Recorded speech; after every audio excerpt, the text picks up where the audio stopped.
Today I want to talk to you about such a ubiquitous concept of consequences. We're told all the time as parents to be really consistent about applying consequences. So let me tell you a few different things that I think will make the nuance a little bit more effective for when you're thinking about consequences. The first thing is context really makes a difference. If your child is exhausted after a really long day and you've been out all day and you've been dragging them around, from grandma's house and to the park and to the festival and then to the grocery store, it's really not time when they come home and have a tantrum to send them to a timeout in their room.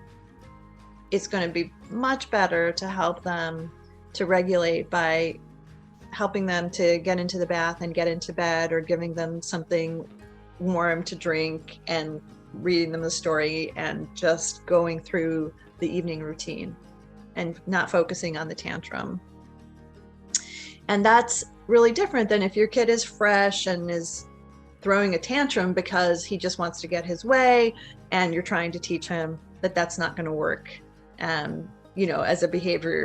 as a behavior technique in your house. Okay, so I really think that context is important, and you can't apply consequences all the time, every time to the same behavior.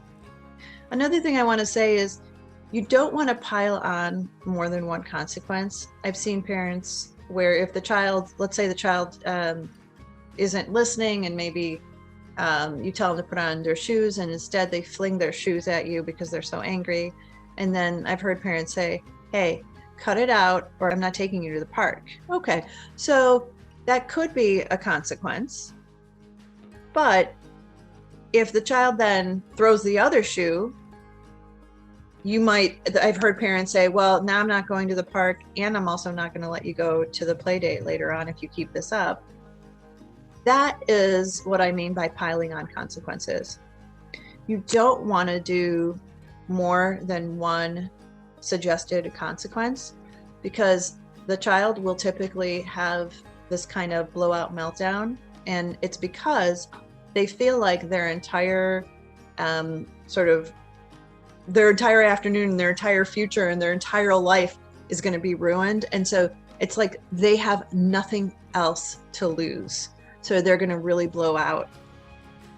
And so if he is continuing to have his tantrum or something, you might walk away, you might try to divert him, you might decide not to go to the park as a consequence, and that is up to you. But the idea of not piling on the consequences, it's easier said than done, since if your child is acting out, you might be tempted to up the ante yourself.